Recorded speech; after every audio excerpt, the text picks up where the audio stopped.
Hello, welcome to From the Couch, the boxing podcast. This is me, Paul McAllister. This time I'm joined by a good mate of mine, James Ferguson. You alright, James? You're alright, Paul. How you doing? I'm absolutely fine, mate. Thanks for coming on and speak to me. I know we've had an epic merry-go-round trying to get this ready, but we're finally ready now, so should we just crack on? Yeah. Couple of technical issues out of the way. Yeah, thank God, finally. We finally got the ball rolling. There's one thing we've got to start with, really, isn't it? It's a big fight that happened, I think, the weekend before last, and it's the last big thing that's just happened in boxing. Stevenson winning the WBC title. Yeah. Absolutely smashed Chad Dawson in one round, completely blew him out the water. I was one of the people who picked Stevenson to knock Dawson out, but I must admit, I didn't think it was going to be that quick. I really didn't. What were your thoughts about it after now it's happened? Yeah, well, to be honest, it was always one of those fights where you did sort of wonder why Dawson was taking it, because obviously Stevenson's a noted puncher.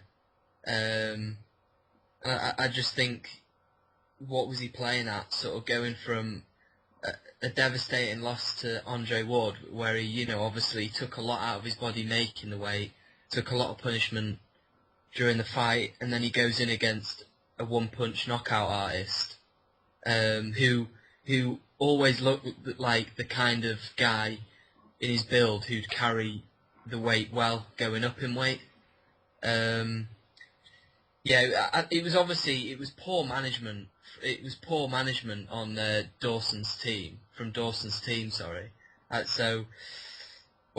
The damage has been done now. We've got to see whether he can rebuild. But I just don't know if he's ever going to be the same fighter again. The only good thing you could say is the fact that it was purely one punch, so it's not like he was broken down systematically. Yeah. You might find it a little bit easier to come back, but he didn't look good. He didn't look good in the first minute.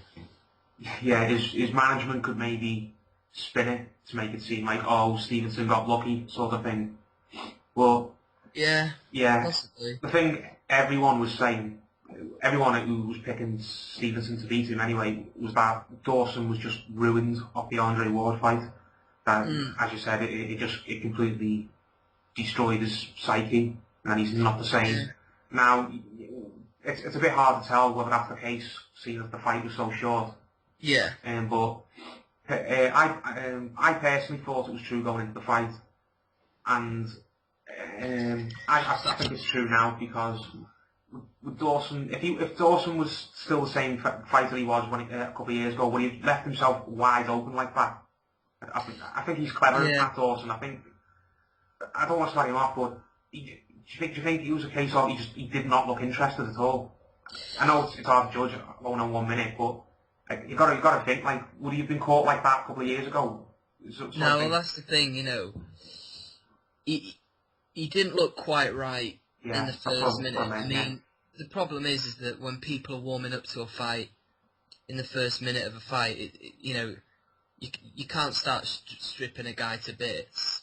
If the fight went 12 rounds and he didn't have a good first round, all you'd say is, oh well, he was warming up to the fight. So obviously Dawson, he's had a long time out as well, a relatively long time out anyway. Coming back from a knockout loss, he was maybe never going to look the best, and I think I'm not taking anything away from Stevenson, but without actually having stepped in a ring myself, you do sort of hear and understand from watching boxing that one of the worst times to get caught with a clean shot, especially off a power puncher, is obviously in the first round, when your legs probably haven't, when you might not be fully warmed up. You might have warmed up a little bit in the changing room, but it's different, isn't it? I can imagine it's different anyway, warming up in the changing room to actually being in the ring. You want to be able to get comfortable. Yeah. And I think he was getting tagged before he got knocked out, which, I haven't seen Dawson look that vulnerable, up until the knockout. He was getting hit, and he just didn't look like the same Chad Dawson. But at the same time, Chad Dawson's always been a very mechanical, not slow, but a very mechanical, methodical fighter. You know, he try everything he does, he's thinking about it. He's naturally very talented, but he never looks very fluent to me when I've seen him. If you know what I mean, he tries to place his punches very well. He moves well, but he's more of a machine than sort of like an animal, if you know what I mean. I know what you mean. He seems bolted together, and I think that might have something to do with the fact that, apart from just his own ability, he's always changing trainers, and I don't know how many trainers he's had over the last 10 years, but that's got to constantly, if you're constantly tweaking your style like that, it can't be good. Yeah, I agree with you 100% when you say he's like a machine, isn't he? He's like he's very well oiled, isn't it? Well oiled, and if one of the cogs in the machine, even a tiny cog, isn't working properly, then the whole machine kind of just breaks down, doesn't it? That's the thing, and you know, it's like we've seen it in some of his previous fights, you know, where he's like a machine. He takes a bit of time to get warmed up, and you know, like with the Pascal fight, you know, he was losing that fight, and then he started coming on to, you know, in the back end of the fight, and he got into his rhythm, you know, and he's one of those fighters who likes to get into his rhythm, but it's not like when he gets into his rhythm he's devastating. When he gets into his rhythm he's just very efficient, and he's hard to beat. But you know, the other problem he has is obviously psychologically there's big question marks over him. He quit in the Ward fight. I mean, I don't necessarily blame him for that, but even before that there was question marks over his psychological strength. And I think, you know, he's going to be doubting himself now. You have to doubt yourself. If you get knocked out in the first round like that, you're going to doubt yourself now. So it's an awfully long road back for him. I do feel sorry for him in a way, you know. I don't wish that on anybody. Yeah. I think he's going to be the president of the Who Needs Him club now, isn't he? Because, as you said, on his day, he can be very, very hard to beat. And he's one of those fighters where, unless he's got a title or something like that, then nobody's really interested in fighting him. Because he doesn't draw a lot of money. I don't think he's with one of the major promoters. I think he's with Gary Shaw or somebody. Yeah, who doesn't really put on big shows. So unless he's got a title, then there's nothing really. There's no reason for one of the other top man fighters to want to fight him, is there? So yeah, exactly. I mean, the thing is that he's definitely not a ticket seller. We know that, and you know, he doesn't fill out arenas. I mean, not many people in America do fill out arenas, though. You know, even people that they try to bill as superstars like Adrian Broner and Khan, and as they try to bill them as ticket sellers, they actually give away a lot of the tickets, and there's single figure in thousands attended. You know, not many people are big ticket sellers in America, but obviously Chad Dawson's money, where he'll have made very good purses over the last sort of 5, 6, 7, 8, 9 years, because obviously HBO have been willing to fork out maybe, well, I don't even know, but you know, maybe a couple of $1 million a fight, or $1 million. I don't know the exact figures, but that's where he'll have been making his purses from. Will have been the big TV money. And like you say now, he's not just in a Who Needs Him club for fighters. HBO have put up with him because he's proved himself as like one of the premium light heavyweights. Now he's coming off a devastating defeat to Ward. He's gone up. He's gone back to his normal weight. And he's been knocked out by a guy that's only campaigned properly at super middleweight. So why would HBO now pay, you know, premium cable network money to see him even in a comeback fight? I mean, who is he gonna fight on HBO? So like his next fight, I genuinely don't know who it's gonna be, and I don't know on what channel it's gonna be either, unless Gary Shaw can pull something out of the bag for him. Yeah, he's just going to have to take the first thing that comes to him now, isn't he? I agree with you. I think he'll be very, very lucky to even get a TV deal, because he's going to have to fight a young fighter who wants to beat him to try and make a name for himself.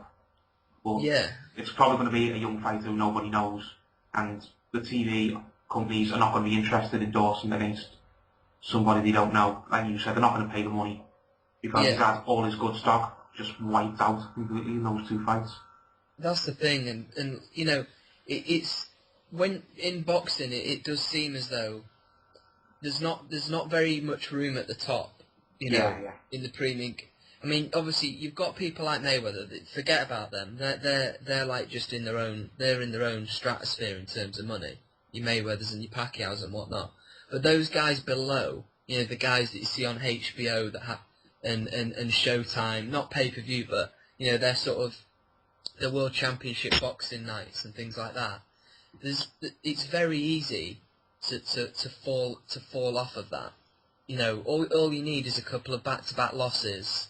All you need is maybe even just one bad loss. And if you're not fan-friendly and you don't have a big promoter, forget about it. You know, you might never get back. You might have to wait a long time before you get back onto something like HBO or Showtime again. Yeah.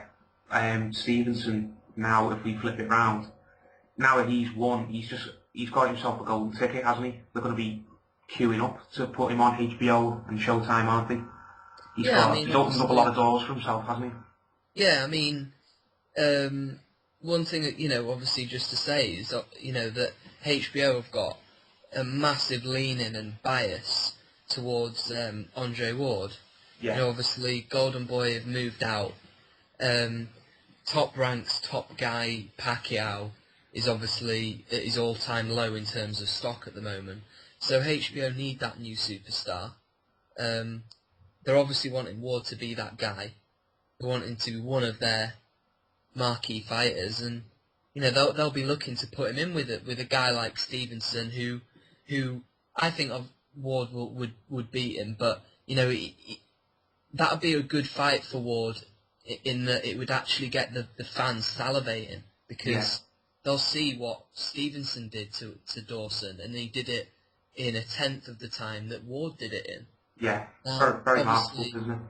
Yeah, obviously people are going to say, oh, well, Ward broke him down first, and all, you know, all these, you know, different arguments are going to come into it, but from the advertisement, the promotional value, you know, it's going to be the banger against the pure boxer.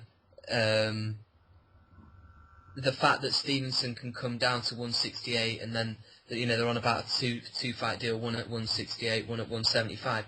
It gives Andre Ward options because before last week, it looked like one of his only options was Carl Froch. Yeah.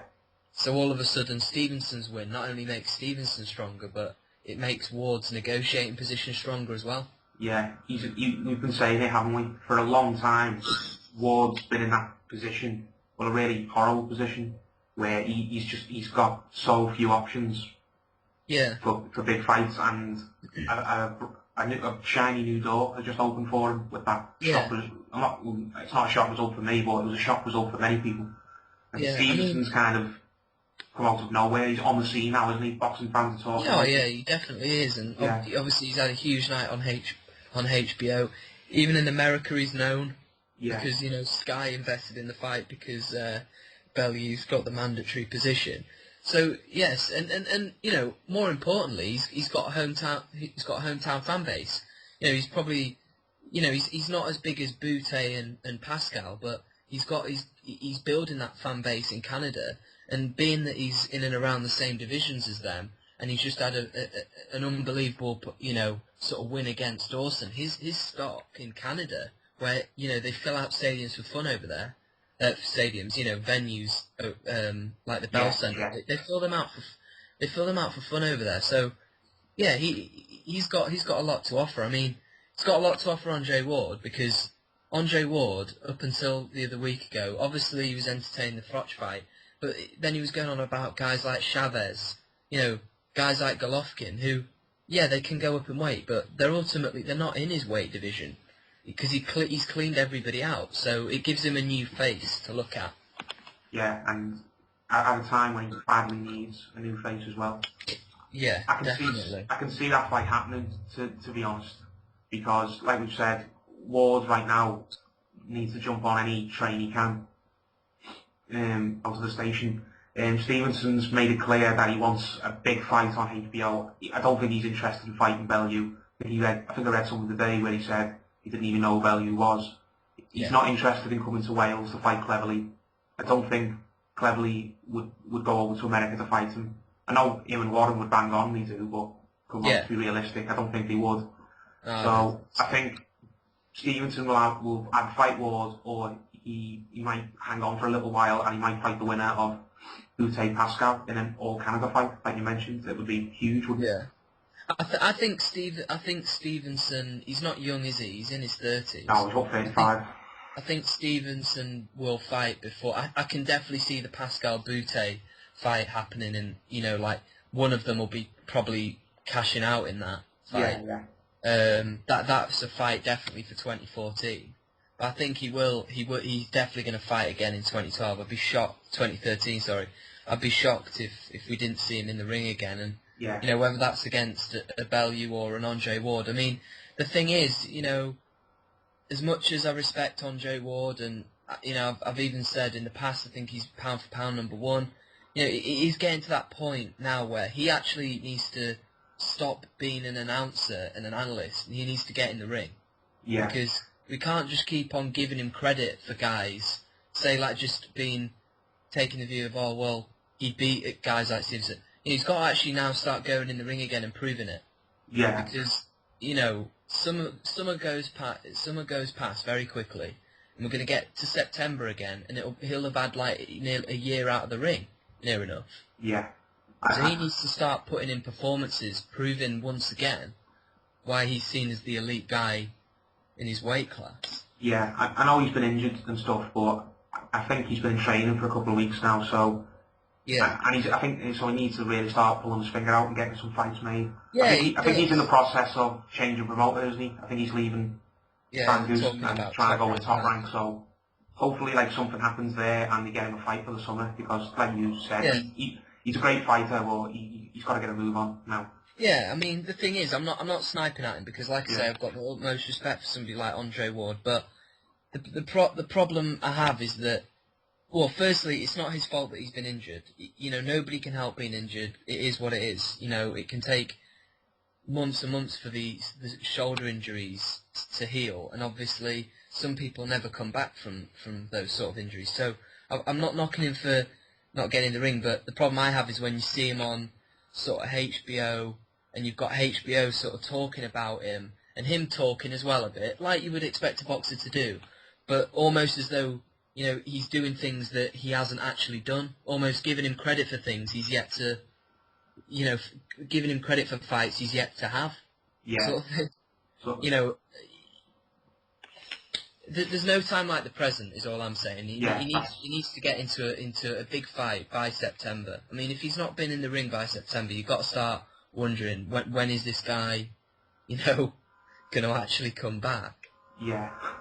It's a good quote, that, isn't it? There's no time like the present, and he's got to start making the most of it instead of just sitting on the analyst's chair or because he's not an analyst, he's a fighter. So yeah, exactly. Yeah.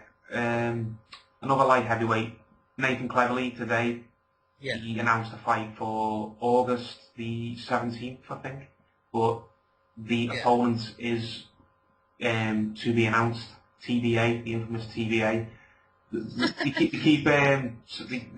mentioned that they're trying to get a deal done with Kovalev, but there's some problems with the IBF and stuff like that. I think Hopkins wants to fight Kovalev as well. So that fella's in the unique position where I think he gets to pick which champion he wants to fight, either Cleverly in Wales or Hopkins in America. So yeah. To be honest, I don't know what's going to happen because I could be proven wrong, but if I ever bet me last pound, I'd bet me last pound that he's going to pick Hopkins because it's the bigger payday. But let's say he doesn't pick Cleverly. Where do you think that leaves Cleverly in the grand scheme of things? Because for a while he's got stick off people for fighting opponents who people think should be fighting for world titles, and if he doesn't fight Kovalev, then chances are he's just going to end up fighting another guy that no one cares about. And I really think Yeah. at this stage in his career, he can't afford that now. He's like Ward, he really needs to crack on now and start showing people what he's all about. Yeah. What's your view on it? Well, firstly, that Kovalev, he fought Cornelius White at the weekend, and Yeah, he looked very good. they made the IBF sort of determine that after Murat pulled out of the Hopkins fight, or it was cancelled or whatever because of visa issues. They made that sort of an eliminator. So Kovalev's now the mandatory for Hopkins' belt, which essentially, it's obviously a bigger fight, US TV and all the rest of it, but in terms of purse as well, if he's fighting as a mandatory, he can demand more of the purse by right. So I struggle to see how he's going to decide to go and fight Cleverly in Wales, unless Frank Warren turns around and gives him a huge purse offer that he probably can't deliver on. So I don't think that fight's going to happen for Cleverly. I mean, I could be surprised, they might produce it, but I'd be surprised if it happens. I mean, for Cleverly, it's tough for him because, I've slagged him off in the past. I do feel as though, the best guy he's fought is Bellew. He seems to have taken a step down in quality since then. And I think it's a combination of things. Obviously, people like Hopkins are hard to pin down. They do what they want. You can't force them to fight you. Other champions like Shumanov, a bit in and out of boxing, not really active, or doesn't want to come over, or they can't agree to a deal. Chavoris Cloud, managed by Don King, inactive. So a lot of the champions are hard to get hold of. They're slippery creatures. And then after that, you're looking at contenders. And yeah, he should have fought better contenders of this at the moment. I think, you have to give him a little bit of leeway, because I think they have tried to make the fights. But like you say, it's getting to that point now where, he needs to start having good quality opponents, because, truthfully, he's one of the worst world champions in the sport at the moment on his resume. Yeah, it's harsh that sounds. It's hard to argue with that, isn't it? Because I know there's a lot of really piss poor world champions, paper champions, but how many of them have fought people like Tommy Karpenty and Sean Hawke and that Krasnicki? It's a sight. It's a very, very. I'm trying to think of a word. It's not very good reading, is it? If you look down his record. It's underwhelming. That's what I was looking for. For a heavyweight, he's light heavyweight champion. He's, I know in this day and age we've got all these different belts, and they're all alphabet titles, and very few of them have real value. But belts do still matter for something, and like you say, he's fighting guys like Carpentry, guys like Sean Hawke. I mean, these are guys who, if, say, Amir Khan was fighting, he'd be I mean, look, Cleverly's had his fair share of stick, but people knock Khan. People say, oh, well, he's a glass chin, he's this, he's that. But the thing is, people like Khan, they're mixing it at a higher level. They might be losing, but they're mixing it at a much higher level than what a guy like Cleverly is. So how do we know that Cleverly might not be chinny at the top level? We don't know, because he's never been in with anybody of real note. I mean, Tony Bellew, it was a good fight, and I think Tony Bellew's a good fighter and everything. And then after that, it's Murat is his next best, which was in 2010. That's like 3 years ago now, nearly. Yeah. I don't know. It's difficult. I know. Yeah. The Kovalev fight. Apparently, we're going to find out tomorrow whether it's on or off. I hope it's on, because Cleverly, and like everyone else, I want to see him fight someone of note. But again, if I had to bet my life on it, then I think he's going to pick the fight with Hopkins for all the reasons we've listed, because it's better exposure. He'll get more money. He's not going to Hopkins' backyard like he would be if he was going to Wales to fight Cleverly. So yeah. I think Kovalev, it's a 60-40 such a situation with it's a 60% chance of it not happening and a 40% chance it will. And if it doesn't happen, then Cleverly and all the boxing fans who follow him are just left kicking the heels all over again, aren't they? Yeah, I think Cleverly's just got to that point as well where he's a world champion, but nobody really cares about him. And I know that sounds, disrespectful, but being completely honest, outside of boxing fans, nobody knows who he really is at the moment. Yeah. Because he's just been that irrelevant. He's fighting on a channel in Box Nation, which, if you ask the average sports fan, they don't have a clue what it is. They look at you like you've got leprosy if you sort of say, have you ever heard of Box Nation? Do you know what I mean? So Yeah. he needs to be fighting names. If he's wanting this superstar that he craves, because he's been saying for the last 2 years, I'm ready for the big fights. We haven't seen him in one yet. Yeah, exactly. It's like you said, no one really cares about him because he's been in fights that nobody cares about. And it's as simple as that, isn't it? Exactly. And once you're irrelevant, it's very, very hard to become relevant again unless you fight a top fighter. Yeah, so. and like I say, I mean, some of it is obviously down to Frank Warren, but you can only blame it on the promoter up until a certain point. Mm-hmm. You know what I mean? Because if Cleverly was really craving these fights and really truly wanted to be tested, firstly, I think they could have put him in against harder competition anyway. I don't believe that, they've literally found the best possible opponents every time. I think they've deliberately given him a few easy defences. Why hasn't he sort of tried to break out of his promotional contract? Why hasn't he sort of, like fighters, most fighters do that. When they get that frustrated, the loyalty only lasts for so long. Yeah. Do a Ricky Burns where he just throws his hands up and says, I've had enough, I'm going to go somewhere and get the fight I deserve. Yeah. Because is it a fact that actually over the last few years, Cleverly's been picking up maybe 100 grand, 200 grand a fight, and he's quite, he's picking up some nice pay packets, and he's thinking this is pretty easy. Yeah. There might be a bit of that.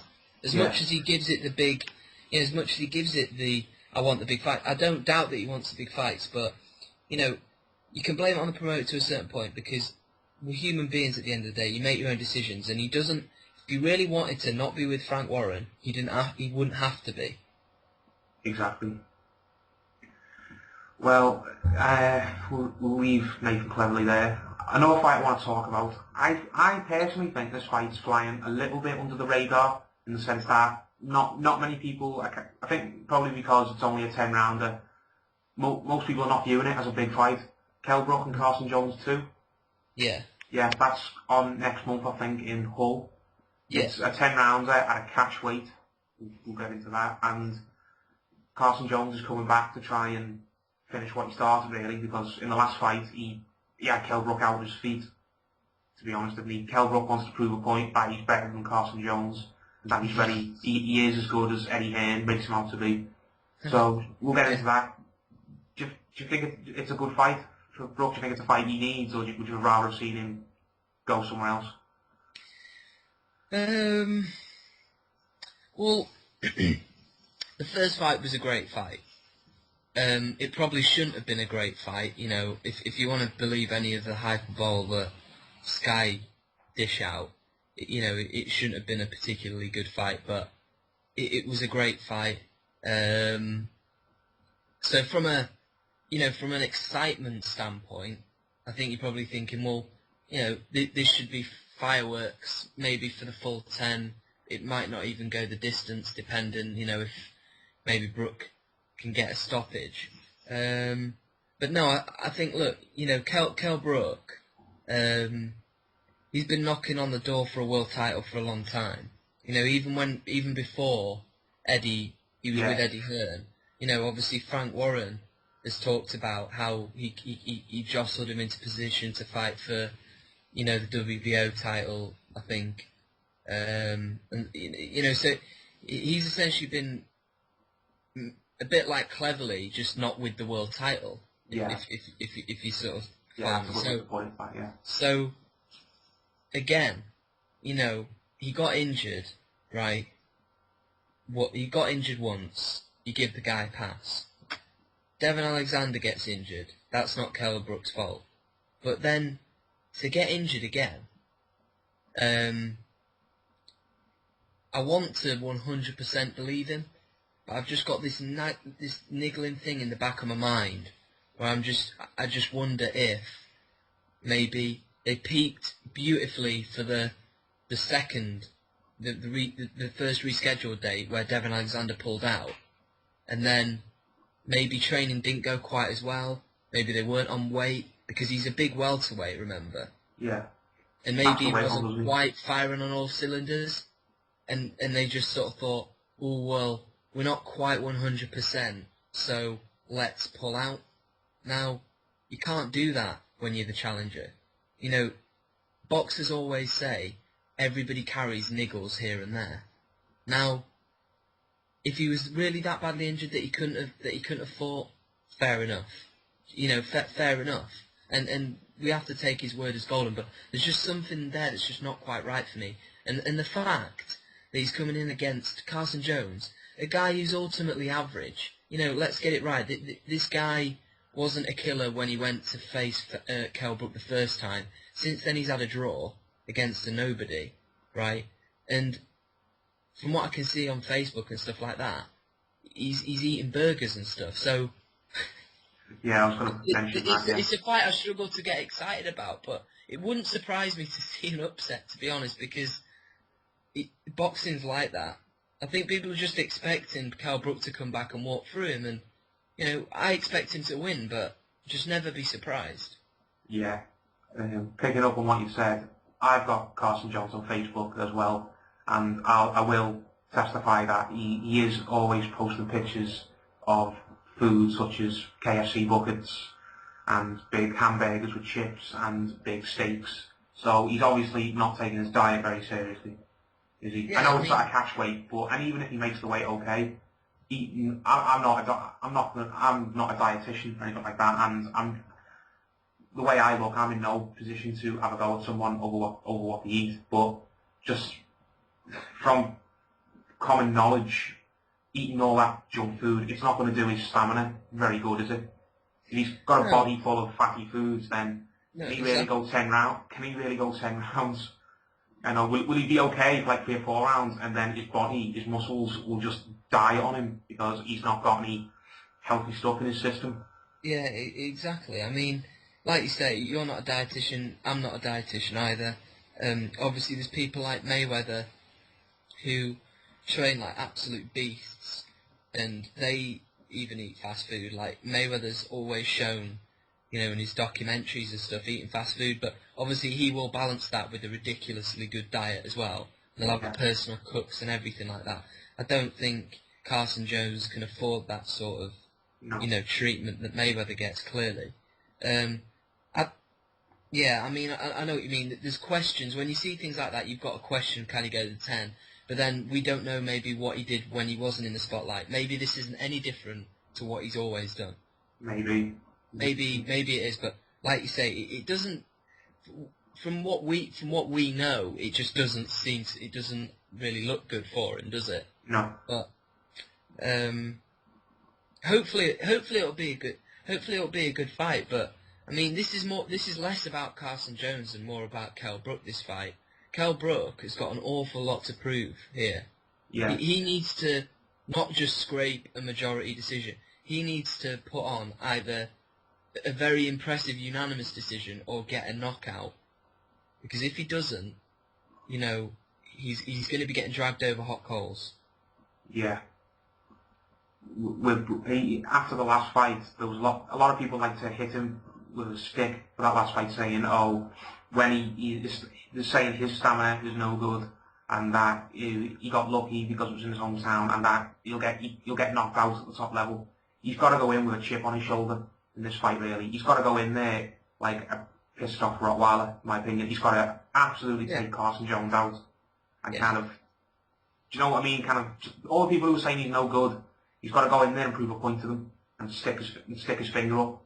Because if he just scrapes through a draw, if he just scrapes a decision again like last time, or he looks very, very lethargic, then you know, he's not really scoring himself many points, is he?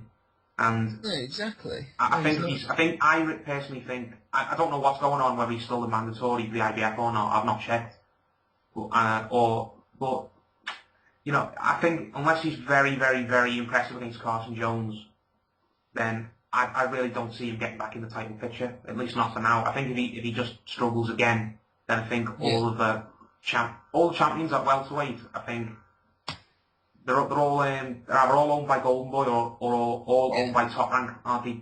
Yeah. And those fighters are only interested in big name fights, are they? And so unless Kell Brook looks amazing, then are they going to bother with him again? I don't think Alexander is going to bother with Brook again, as long as he's the champion. There's no way he's going to fight Mayweather. Trying to think of who are the other champions. Broner, Malignaggi and Broner, the winner of that. I expect Broner to win that. I don't think. I'm not going to disrespect. If Broner, I'll say if, not when. If Broner beats Malignaggi and gets the title, I don't think he's going to be interested in fighting Kell Brook, really, if Kell Brook's not very good in this fight. And yeah, that's it. He's basically, isn't it? That's the thing. I mean, you know, like we were saying before, there's not very much room at the top table in a sport like boxing. And if they invite you to the top table, you have to sit down and eat.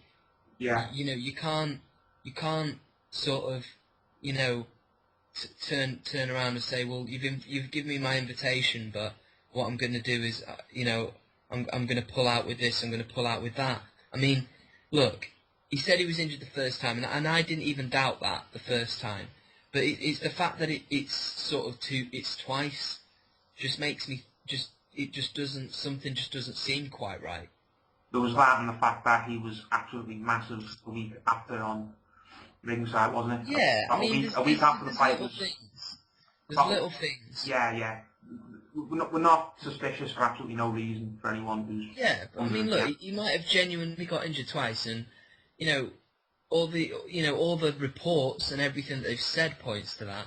But it's just the fact that obviously, you know, boxers go into the ring with injuries all the time, and when you're being given a golden opportunity, an opportunity to sit at the top table, to be in the picture, to fight guys like Amir Khan, like Mayweather in big unification fights, you know, there's got to be something horrifically wrong for you not to take the opportunity, because, you know, to be completely clear on it, he is not known whatsoever in the US, and that's where the money is, right? Nobody knows who he is. Nobody cares about him in the US. That's not just Devon Alexander and Amir Khan sort of saying it for the sake of it, saying it for hype. Genuinely, nobody does know. Nobody really cares who he is. So he was given a golden opportunity to put that right, to beat a guy like Devon Alexander, and then to have some bargaining power. And he's decided that he wasn't fit enough for that opportunity. Yeah. So who knows, like you say, if that opportunity is going to come again, because, you know, Malignaggi's got the WBA. That's probably soon going to be in Broner's hands. Broner is then going to want to have big money fights against guys that command as much money as him, or even more than him, right? Floyd Mayweather fights whoever he wants to fight. Marquez, Bradley, those guys, they're with Top Rank.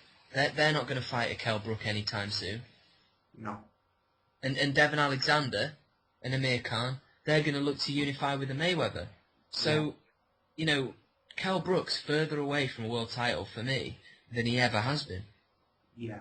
It's like you said, when you're invited to the dinner, to the top level table, you've got to sit down, and unless he looks absolutely spectacular, unless he really, really does the business against Carson Jones, then I don't see him getting an invitation, to be honest. I don't think even if he does do great against Carson Jones, I think he's going to have another fight after that, before he's back in the picture. And I've heard if he beats Carson Jones, then they're going to try and put him in with Julio Diaz. Yeah, and now, I personally wouldn't like to see that, but it looks like it will happen. Yeah, and this is the problem. This is why I sound so negative about Brook, is the fact that, you know, I saw the interview on I Film London with Eddie Hearn, where they're talking about, you know, Kell Brook's future, and they've obviously mentioned the Carson Jones fight first, and I'll accept that fight. It's your first comeback fight, even though I think you should you should be looking to make a statement against a better guy than that. We all know maybe the bigger fights are slightly harder to make. So you can take the Carson Jones fight as almost a tune-up before a big one. But then Eddie Hearn sort of said, well, then we're looking, and this is what Eddie Hearn said. It's not me sort of exaggerating. He said, we're looking to then put him in a big fight in September, and that big fight is going to be Julio Diaz. That's not a big fight. No, it's not. It's not. I mean, Julio Diaz put up a good showing against Sean Porter. He put up a relatively good showing against Amir Khan, but, Julio Diaz is not a top-level welterweight. And it makes you wonder about, obviously Eddie Hearn's trying to cash in on the fact that, this is a common opponent with Khan, so you can understand the business aspect maybe.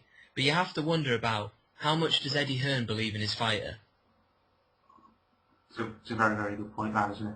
Why is he sort of calling a fight with Julio Diaz a big fight? Because you can only mark it on the Amir Khan sort of common opponent to a certain extent. I mean, that fight was on Box Nation. Yeah. So it's not many people saw that fight anyway. Yeah. It's not like Julio Diaz is the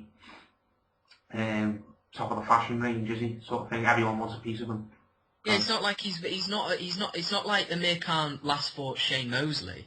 So then if you put him with Shane Mosley, it's like it's a really well-known name. I mean, Julio Diaz, nobody will know who he is in the UK. Not many people will even remember that he fought, the general population will not even know that he fought Amir Khan, in his last fight. It's just, you can only eat so much of the bullshit, if I'm being completely honest. Yeah. I mean, that is not a big fight. It's not something to get particularly excited about. And to be honest, if you fought Carson Jones, Julio Diaz, he's then got to have another fight after that to get into a title position. Why isn't he fighting Carson Jones and then somebody of real note in his next fight? Why aren't they, if they can't make the fights down the line, why isn't Eddie Hearn saying, we want to try and put him in with an Ortiz, we want to try and put him in with a Berto, we want to try and put him in with a Guerrero? But he's not even mentioning those guys' names. Why isn't he mentioning them? It's a question to ponder, isn't it? Alright, we'll move on to the final thing now before we sign off. The final topic I just want to talk about. Scott Quigg, he's gone to Matchroom. Carl Frampton's obviously went to Warren. I think every boxing fan in the country wants to see this fight. I think every boxing fan in the country is either on one side or the other. You either really like Quigg or you really like Frampton. I'm not saying you can't like them both, but what I mean is you're either in what you think one guy's going to win or the other guy's going to win. It's one of those really good 50-50 fights that fans get excited about. But now that they've both flip-flopped and changed promoters, it looks far further away than ever. So, do you think Scott Quigg going to Matchroom is a great move for him, or do you think he should have hung on a little bit and tried to get the fight with Frampton? Because now that Frampton have left Matchroom, that was a major stumbling block out the way. What's your view on Scott Quigg going to Matchroom, basically? Well, I think I feel sorry for Ricky Hatton. He's been... I saw a couple of things on Twitter, people saying, oh, well, he hasn't delivered for his fighter, therefore, that's just sore for him, and being very dismissive of Hatton as a pro. I feel sorry for Hatton. He's been frozen out by Sky, and when you don't have a TV deal, you're just sort of out of the game completely. So I think for Scott Quigg, it's a very good move. He's back on Sky. He's on a big platform, and to an extent, I kind of accept what Eddie Hearn's saying in that the tables have now changed platform-wise. Yeah. Forget about what goes on what people have said goes on in the ring. We know Eddie Hearn's always going to say, when he's promoting Frampton, he's going to say Frampton's going to win by brutal stoppage. When he's got Quigg, he's going to say maybe not exactly the same, but something along the same lines. But in terms of the platform, I do think the tables have turned a little bit. As much as Frampton and Barry McGuigan are happy with the deal financially, in terms of exposure, it's going to be Quigg that people recognise now over the next sort of year or so, depending on what goes on with these deals, than Frampton, television-wise.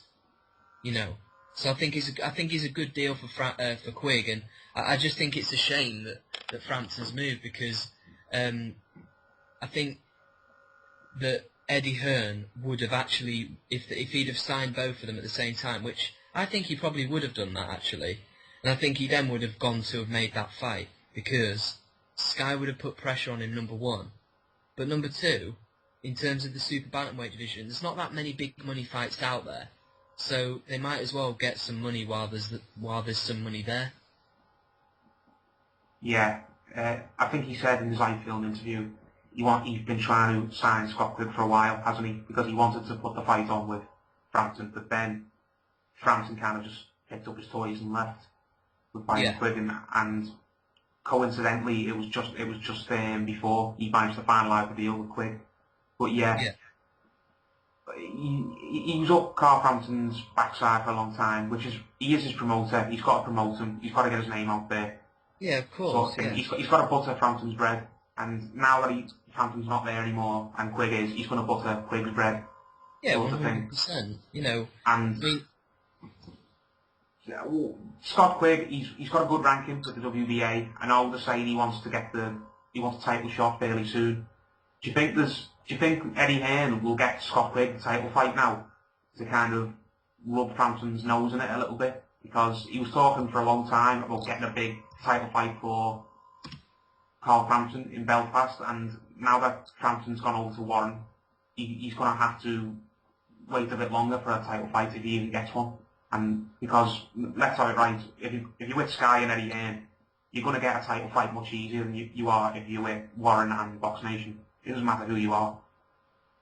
So, yeah. Do you think he's going to try and pull out all the stops for Quigg so he can kind of he makes Frampton kind of look green with envy?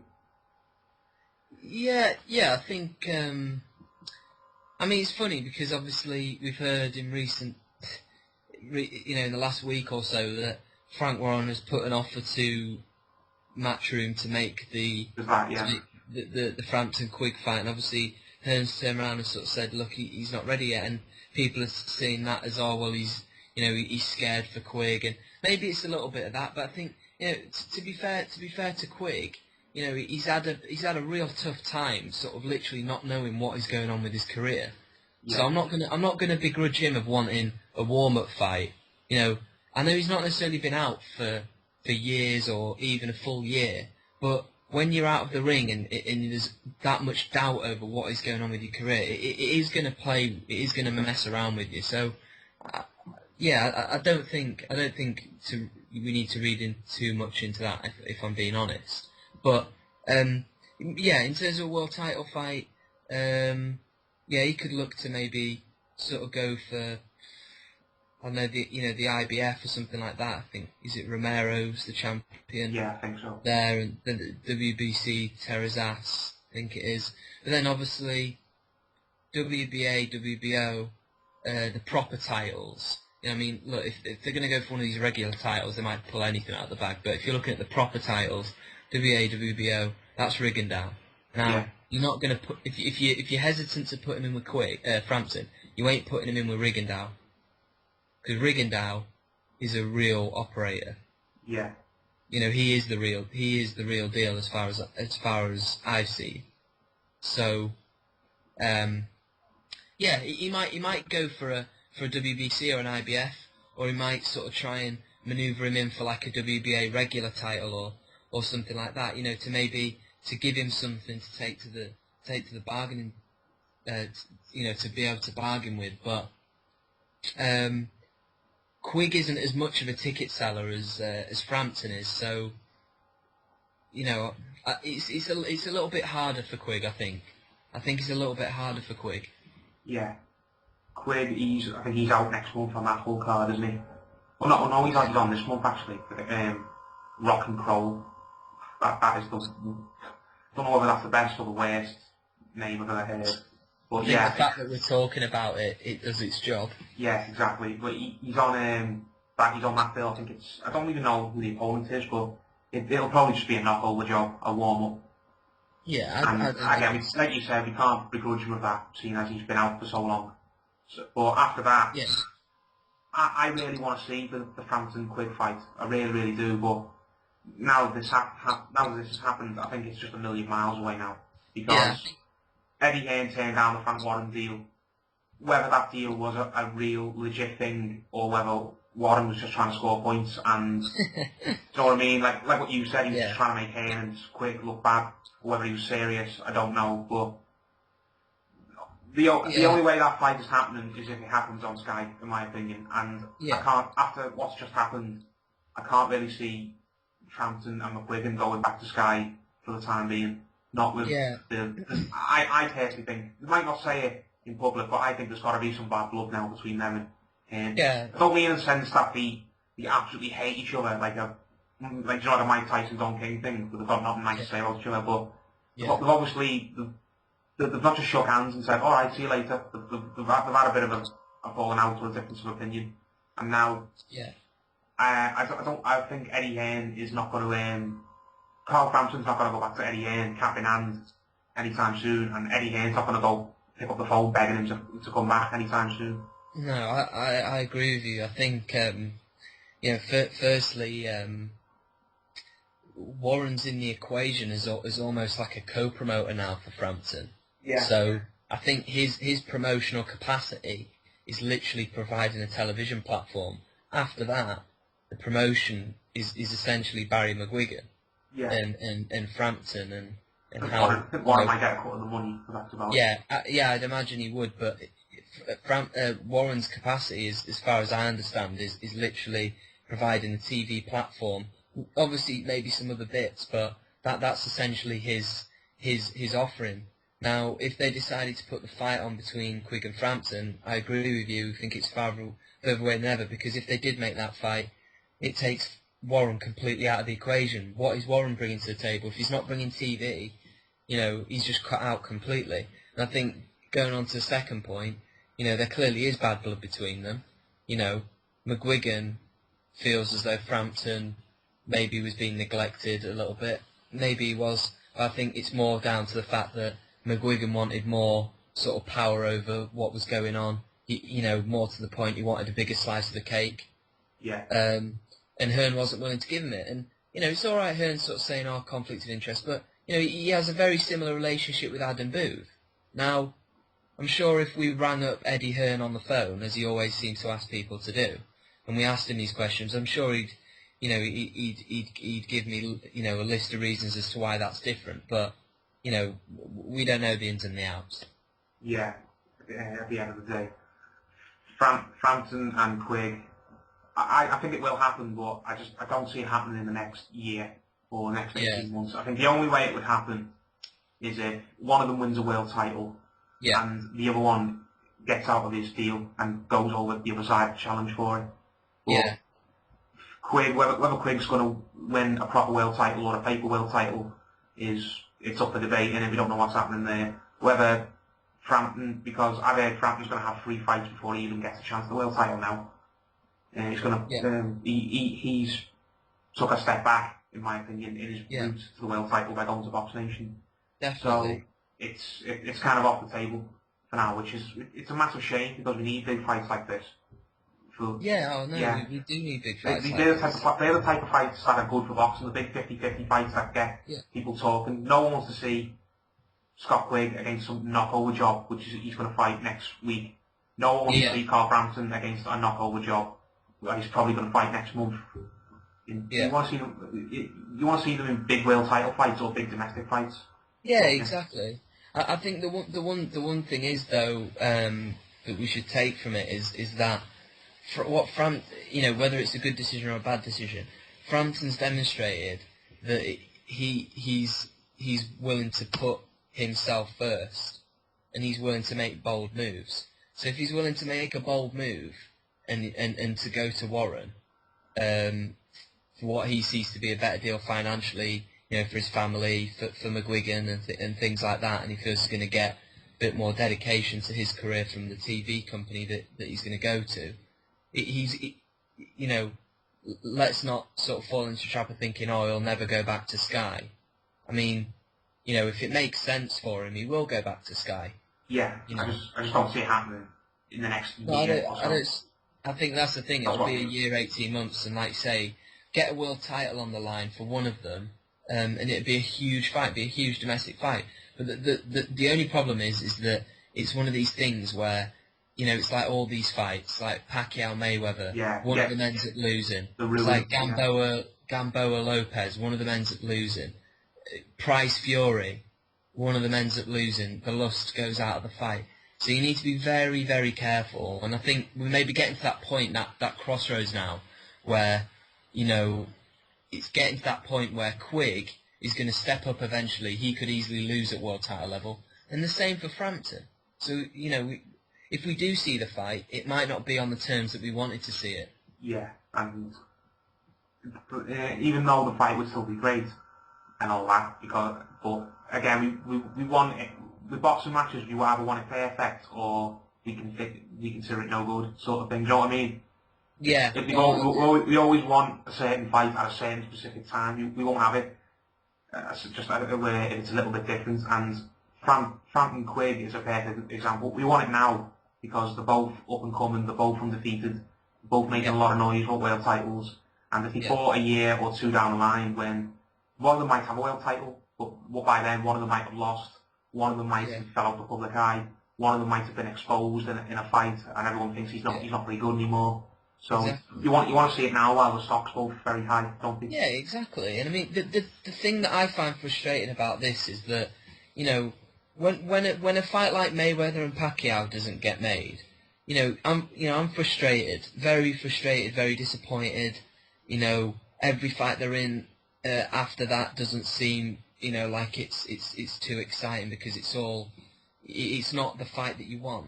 Yeah. But you know, the bottom line is that they were the two biggest money-making fighters in the sport, so they didn't particularly need each other. Both of them can go out and earn millions and millions of pounds, you know, if they're fighting a dustbin man. It doesn't matter. Whereas Quigg and Frampton, they're not on the same level financially, so they need each other to make the payday happen. Yeah. And it's just frustrating that they, you know, we're at a point, like you say now, where it's further away than ever. It's inconceivable. It's just, that's why boxing is so frustrating. That's why it turns off a lot of people who maybe have been interested in it and aren't interested in it, because they're just sick of, like, you know, not getting matches. That it doesn't make sense why they're not happening. Yeah, exactly. Yeah, at the end, it's very, you've got to be very patient to be a boxing fan, haven't you? And very tolerant. And a lot of people just don't have the patience for boxing, do they? Yeah. The fight they want, that doesn't happen, and they'll think, oh, you know, I'll forget this. I'll go watch something else where I'll get the fights or the matches that I want. Yeah, exactly. It's like with you know, everybody over the past 12 months has been screaming for Mayweather Alvarez. You know, it was like, oh, Mayweather's going to work out a way to not fight him. That they're never going to come to a deal. Nobody expected. The vast majority of people did not expect that fight to be made. I've said numerous times, I think if it gets made, it's going to get made for September, because Alvarez is going to get too big, and he's getting better with every fight, and Mayweather won't want to risk it after September, frankly. And look, he went and made the fight, and look, he made the catch weight. I'm not the biggest fan of catch weights, but at the end of the day, the fight was made. The fight was made. So let's just enjoy the fact that a true super fight like that has actually been made. You know, whether he's having to lose £2 or not. I mean, at least it's not £4. At least he's not having to go down to 147. I mean, you know, look, if you're fighting at £154, it shouldn't be that difficult to get down to 152. I mean, I know a pound really can make a difference, but it really shouldn't. It shouldn't kill Alvarez. He's 23.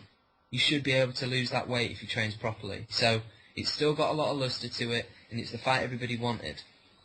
And it's a, like you said, when fights like that happen, get made, it's a big breath of fresh air, isn't it? Oh yeah, I mean everybody's talking about it. I mean nobody's talking about it over here. You know, if you talk to a casual boxing fan, probably nobody knows it's going on. But in America, obviously, it's going to be a huge fight. It's likely going to do big pay-per-view numbers. It's probably going to match Mayweather Cotto. It might exceed Mayweather Cotto. I mean, I don't think it's going to do. It's not going to do De La Hoya Mayweather numbers because that was like 2.5 million. You've got like the thing with you've got a massive problem, even bigger problem now with illegal streams and stuff. So I don't think that'll happen. But it's going to be a massive fight. A massive fight. Yeah, and again, when we don't get the fight, it goes back to the original point. When we get the big fights we want, we're absolutely over the moon. When we don't get them, or we don't get them at the time we want them anyway, we really get angry and frustrated, and some people just can't be doing with it. So getting that fight made is a big breath of fresh air, and hopefully if we get Frampton Quigg made sooner rather than later, and it's still got a lot of lust and a lot of excitement to it, then that'll be a big breath of fresh air as well. Yeah, 100%. We need these big fights to happen because, you know, boxing's like it's in a weird situation. It's on a high, but it's nowhere near where it should be still, even now. Yeah. You know, we're on the back of there's been a lot of really good fights this year with like Bradley, Provodnikov, big fights with, you know, the likes of Froch and Kessler. You know, there's been a lot of good things that have happened this year. And obviously with the likes of sort of Mayweather Alvarez happening as well. You know, maybe even the possibility of Tyson Fury David Haye. You know, it's a really big year for boxing. Yeah. But they need to keep building on it because it's still not, you know, getting the exposure. A lot of these fights still aren't getting the exposure they deserve. I mean, say Brandon Rios against Mike Alvarado, you know, that will have got no mention whatsoever in the British papers. That's for absolutely certain. But I remember reading at the time in a lot of the US papers, it didn't even get any didn't even get any column inches in a lot of the main papers. So that shows you like the hill, the mountain that boxing is climbing to try and get back to that sort of the level that it once was. Yeah. Well, mate. I think should we leave it there then? I think we've had a great chat today, tonight. Never mind, but yeah, it took us a while to get it done, but we finally got round to it, and I think we've had a great chat about some great things. Thanks for coming on. Yeah, cheers. Do you want to just say your Twitter for anyone who wants to follow you? Yeah, it's at Ferguson James. Yeah, if anyone listens to this and you like your boxing, then give James a follow because he's one of the most knowledgeable people I've ever spoken to about boxing. I really mean that, mate. Cheers for coming on. I really appreciate it. Speak soon. Yeah, cheers, mate. Thank you. Cheers, mate.